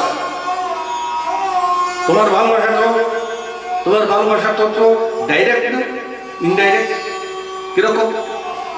সরাসরি ভালোবাসছো না তো তুমি আমাকে। তোমার আর আমার যে ভালোবাসা, তোমারও ভালোবাসা আছে আর আমি ভালোবাসা না হলে তোমাকে কি হরণ করে নিয়ে এসেছি এত যুক্ত বিগ্রহ করে? না, তোমারও ভালোবাসা আমার ভালোবাসা আছে, কিন্তু মাঝখানে যে একটা সম্বন্ধ, ওই বীর, এটা উঠিয়ে দিলে ভালো হয় না? মাঝখানে ওই বেড়াটা বলছে তাই হয় নাকি, লোকে কি বলবে? ও তাই তোমার ভালোবাসার ভিতর লোক অপেক্ষাও আছে। দেখেছো, সম্বন্ধ অনুগা ভালোবাসা। হেতু কি ভালোবাসা? ভালোবাসার ভিতর হেতু আছে। অহেতুক ভালোবাসা হচ্ছে প্রেম। অহেতুক কৃষ্ণ প্রেম যেন যমুনা দহে।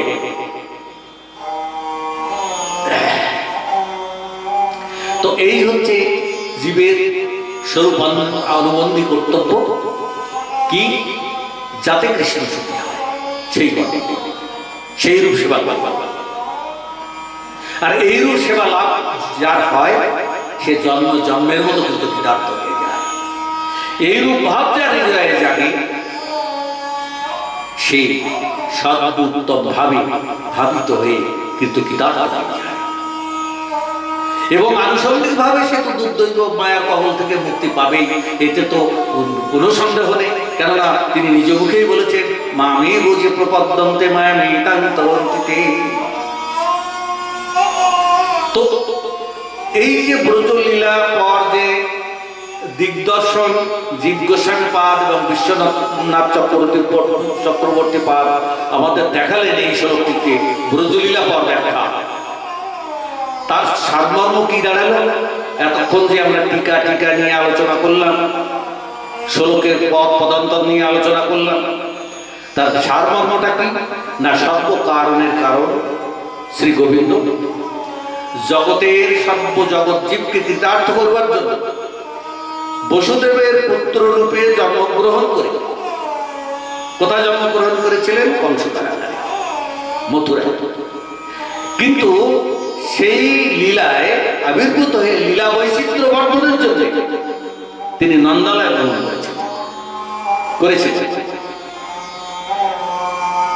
এই করাই কি হলো? কংসকে বঞ্চনাও করা হলো, আর ব্রজে অবস্থান করে ব্রজবাসীদের সঙ্গে অন্তরঙ্গ প্রেম লীলার সাধন করতে পেরেছে।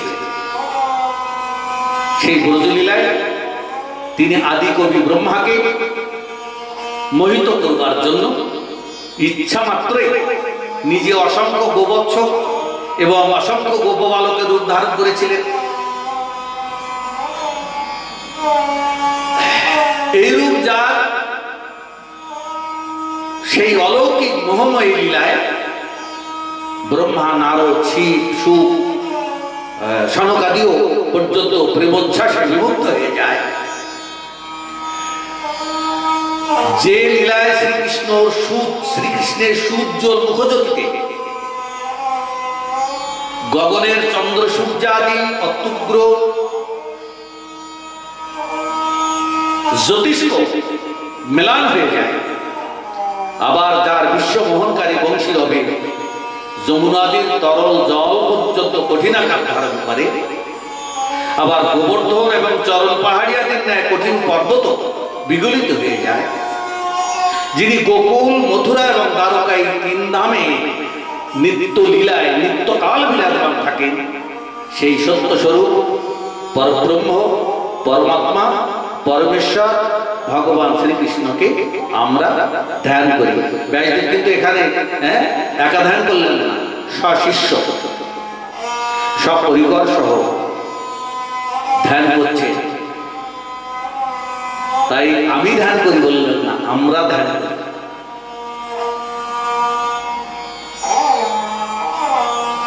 বিশ্বনাথ চক্রবর্তী গোস্বামী বলছেন, এই ব্যাসদেবের কিন্তু নিজের অন্তর্নিহিত ভাব হচ্ছে এই ব্রজলীলা পারায়ণের ব্যাখ্যা। এইটাই হচ্ছে তার নিজস্ব ভাব।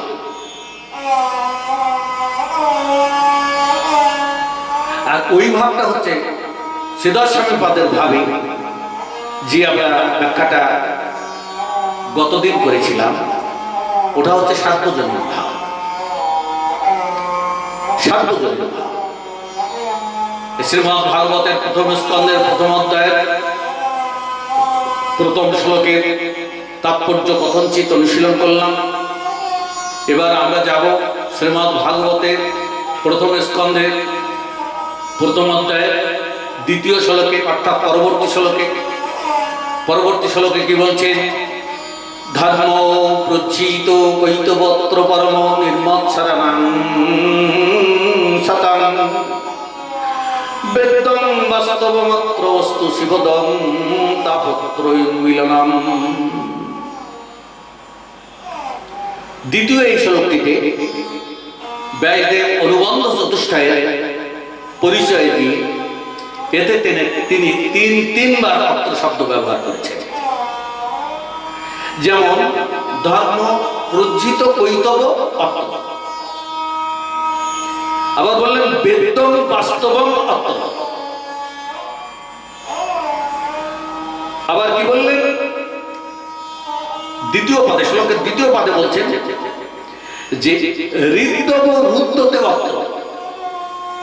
এই তিনবার অত্র শব্দ প্রয়োগ করে শ্লোকটিতে অনুবন্ধ চতুষ্টায়ের পরিচয় হয়েছে। কি বলছেন? প্রথমে ধর্ম প্রজ্জিত,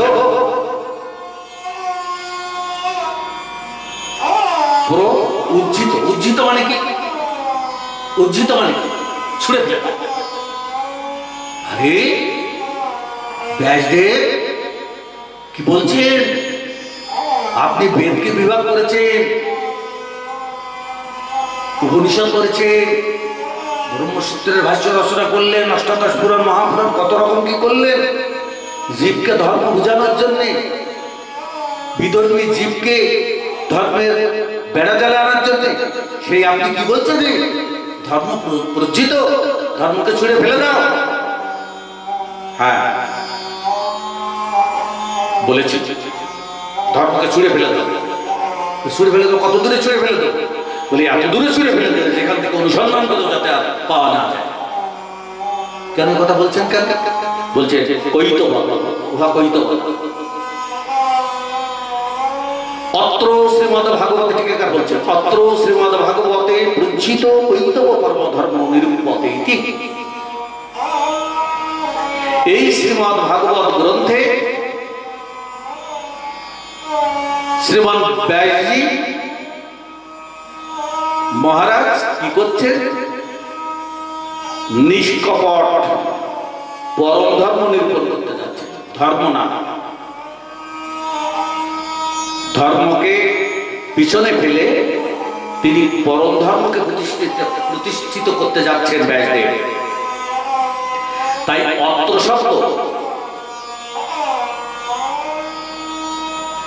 অত্র শব্দ যে ধ্বনিটা, এই ধ্বনির অর্থ হচ্ছে অত্রৈব নিরূপতে না অন্যত্র। অর্থাৎ এই ভাগবত গ্রন্থে যে নিষ্কপট পরম ধর্মের রহস্য উন্মোচিত হতে যাচ্ছে, এই শ্রীমদ্ ভাগবত গ্রন্থে যে নিষ্কপট পরম ধর্মের রহস্য উদ্ঘাটন হবে, তা অন্য কোন গ্রন্থে নেই, অন্য কোন শাস্ত্রে নেই। যা ইতিপূর্বে কোনদিন ব্যক্ত করা হয় নাই, অব্যক্ত ছিল। ধর্ম প্রজ্জিত, প্রজ্জিত। উজ্জিত মানে ছুঁড়ে ফেলে দাও, আর পুরো শব্দে সম্যক ভাবে ছুঁড়ে ফেলতে হবে। ধর্ম কি? ধর্ম অর্থ কাম মোক্ষ। ধর্ম অর্থ কাম মোক্ষ, এই চতুর্বর্গ ধর্ম। তা ধর্ম অর্থ কাম, ধর্ম মানে কি? কর্মকাণ্ডীয় ধর্ম। যার যজ্ঞ পূজা পার্বণ ইত্যাদি ইত্যাদি ইত্যাদি ইত্যাদি, এগুলো কেন করে লোকে? ফল প্রাপ্তির জন্য, ফল প্রাপ্তির জন্য। পুত্রের স্ত্রী যজ্ঞ করে পুত্র প্রাপ্তির জন্য, আঙ্গিরার যজ্ঞ করলো, অসমের যজ্ঞ করলো, কত রকম যজ্ঞ আছে, সব ফল প্রাপ্তি কাম, ফল প্রাপ্তিমূলক যজ্ঞ। এই হচ্ছে ধর্ম। পূজা পার্বণ যেখানে সেখানে, সরস্বতী পুজো কেন করি? বিদ্যা লাভের জন্য। লক্ষ্মী পুজো কেন করি? অর্থ লাভের জন্য। শীতলা পুজো কেন করি? সাপের ভয়। এই মনসা পুজো কেন করি? সাপের ভয়। শীতলা পুজো কেন করি? রোগ শোকের ভয়। পিছনে একটা হেতু লাগানো রয়েছে, পিছনে একটা কারণ রয়েছে, এই জন্য ধর্ম করি। এই সমস্ত হচ্ছে কপট ধর্ম, কিছু চাওয়া পাওয়া রয়েছে তার ভিতর। তুমি এই দাও, আমি তোমার তাই। দুর্গা পূজার সময় নাভিভোগ দেয়, নাভিভোগ। ও মা, কি গো মা গো, আজ অষ্টমী পুজো, দেখো তো আমি তোমার কিরকম ভক্ত। সন্দেশ, রসগোল্লা, মিষ্টি, মন্ডা, তোমার নাভি পর্যন্ত, মাটির থেকে তোমার নাভি পর্যন্ত উঁচু করে দিয়েছে।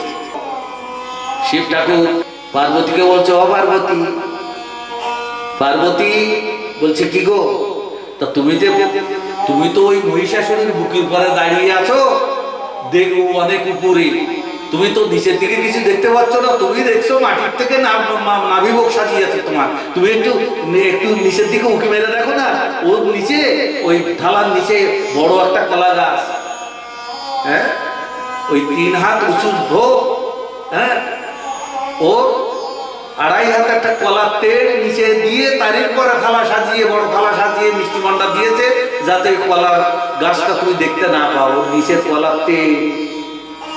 তুমি ভাবছো আমার নাভিভোগ দিয়েছে? নাভিভোগ দেওয়া লোক নাকি?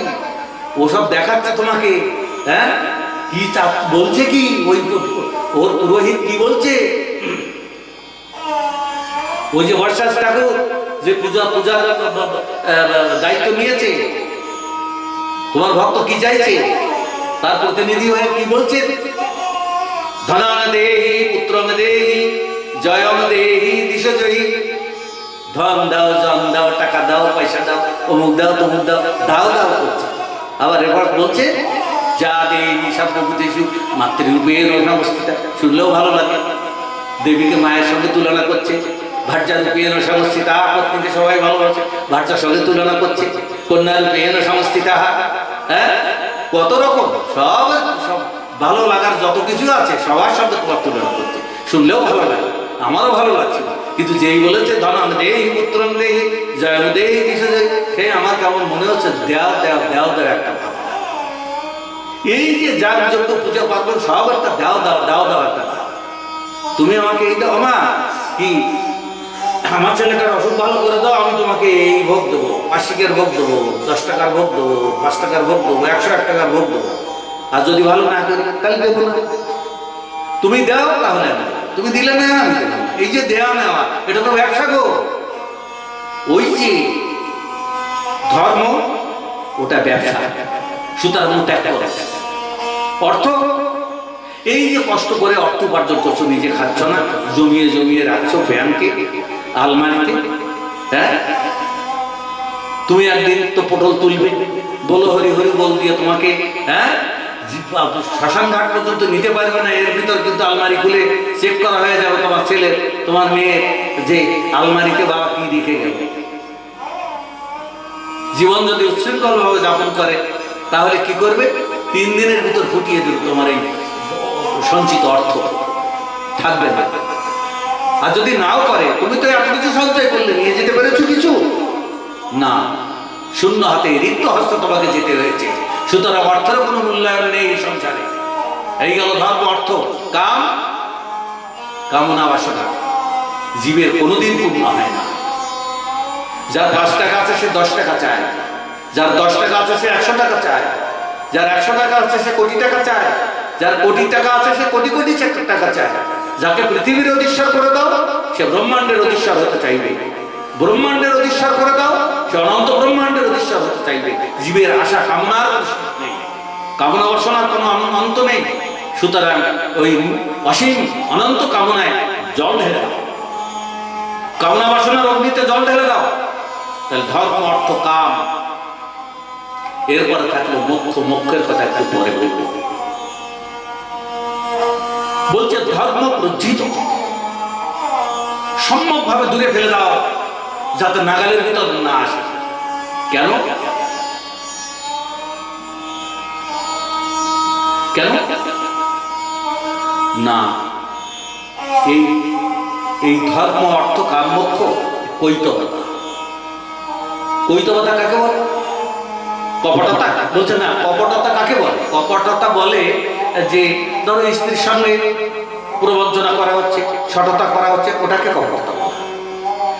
অন্য লোকের সাথে যে সততা, কপটতা বা মিথ্যাচার, প্রবঞ্চনা, এগুলোকে কপটতা বলে। কৈতবতা বলে। কৈতবতা কাকে বলে? আত্মবঞ্চনা। যে ব্যক্তি নিজের আত্মার সাথে কপটতা করে, যে ব্যক্তি নিজের আত্মাকে প্রবঞ্চনা করে, যে ব্যক্তি নিজের আত্মাকে ঠকায়, তাকে কৈতবতা বলা হয়। আত্মার সাথে যে কপটতা করে তাকে কৈতবতা বলা হয়। এর সমর্থনে কৃষ্ণদাস কবিরাজ গোস্বামী বললেন যে দুঃসঙ্গ কহিয়ে কৈত আত্মবঞ্চনা।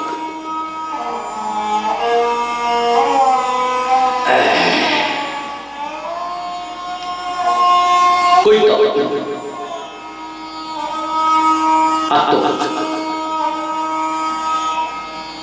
কি? সে আত্মবঞ্চনা কৃষ্ণ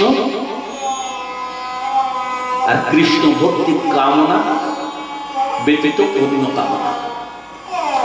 কৃষ্ণ কৃষ্ণ ভক্তি বিনে অন্য কামনা। এই কামনাটাই জীবের দুঃসঙ্গ,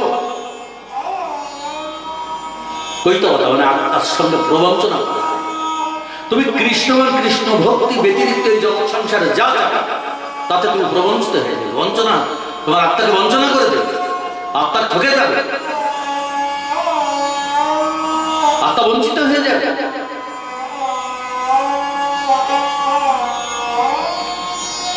অর্থাৎ সেই প্রবঞ্চনা শূন্য, কৈতব শূন্য ধর্ম এই শ্রীমদ্ ভাগবত প্রতিপাদিত হচ্ছে। এই ভাগবতে সেই নিষ্কপট ধর্মের বর্ণনা করা হয়েছে। অত্র পরম, এগুলোতে আমি অত্রাপরম, অর্থাৎ ন বিদ্যতে কৃপালব্ধা দণ্ডবৎ প্রণত্তাদিষু তে অত্রাপবৈষ্ণবদা তে অত্র রমন্তে এবং ক্রীড়ন্তে। অর্থাৎ যারা প্রকৃত সাধু বৈষ্ণব, তারা যে কোনো সাধু সন্ত মহাপুরুষ এবং বিদ্বান ব্যক্তিদের প্রণাম করতে কোনো কুণ্ঠা বা সংকোচ প্রকাশ করেন না। রাস্তায় যদি কোনো মহাপুরুষের সঙ্গে দেখা হয়ে যায় তাহলে ভক্ত ব্যক্তি সঙ্গে সঙ্গে তাকে সাষ্টাঙ্গ দণ্ডবৎ করে প্রণাম করেন। ন বিদ্যতে, অর্থাৎ তাদের দণ্ডবৎ প্রণাম করতে কোনরূপ দ্বিধা বা কোনরূপ সংকোচ তারা প্রকাশ করেন না, কোনরূপ লজ্জাও তাদের হয় না। এই সকল মহাপুরুষেরাই অত্রপা বৈষ্ণবাদয়, অর্থাৎ এই সকল বৈষ্ণবগণ যে গ্রন্থে নিরন্তর রমণ করেন, যে প্রেম রসামৃত সরোবরে, প্রেম রস পরিপূর্ণ সরোবরে তারা সন্তরণ করেন, ক্রীড়াবিহার করেন, সেই সকল বৈষ্ণবদেরই গ্রন্থ হচ্ছে এই শ্রীমদ্ ভাগবত মহাপুরাণ। বৈষ্ণবানা মহাধনম, এই বৈষ্ণবদের এটাই এই পরম ধর্ম বর্ণিত এই শ্রীমদ্ ভাগবতীয় শাস্ত্রই হচ্ছে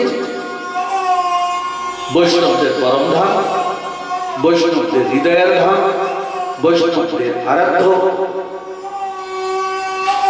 বৈষ্ণবদের ইষ্ট এবং বৈষ্ণবেরা এই পরম ধর্ম যা ভাগবতে নিরূপিত হয়েছে তারই অনুশীলন তৎপর। তো আজকে আমাদের তো সময়সীমা অতিক্রান্ত। তো আজকের আমরা কি বললাম, ধর্ম প্রজ্জিত ঐতবত্র পর্ব। তো এই সম্বন্ধে কালকের আমরা আবার একটুখানি আলোচনা করে পরবর্তী পদগুলিতে আমরা একটু একটু করে আস্বাদন করব, যতটুকু সম্ভব সংক্ষেপে। খুব বিস্তারিত আলোচনায় আমরা যাব না, যতটুকু সম্ভব সংক্ষেপে আলোচনা করব। তাহলে কি হচ্ছে, ধর্ম আদি পরিত্যক্ত, কৈতবতা শূন্য, পরম ধর্ম নিরূপিত, এই নির্মৎসর সৎলোকদের যে অনুষ্ঠেয় যে ধর্ম, যে ধর্মের নাম ভাগবত ধর্ম, এই যে শ্রীমৎ ভাগবত ধর্ম বৈষ্ণবদের হৃদয়ের গান, তাদের আচরিত বা তাদের অনুশীলনীয় সেই পরম ধর্ম নির্মিত শ্রীমৎ ভাগবতের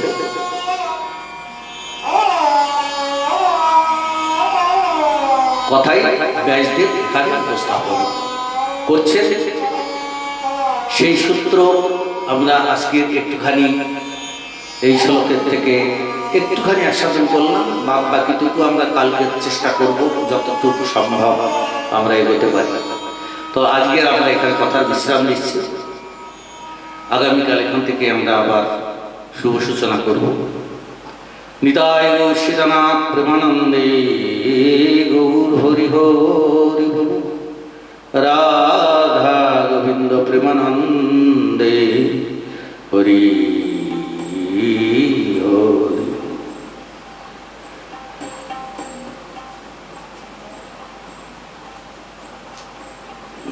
শ্রীকৃষ্ণ চৈতন্য প্রভু নিত্যানন্দ, শ্রী অদ্বৈত গদাধর শ্রীবাসাদি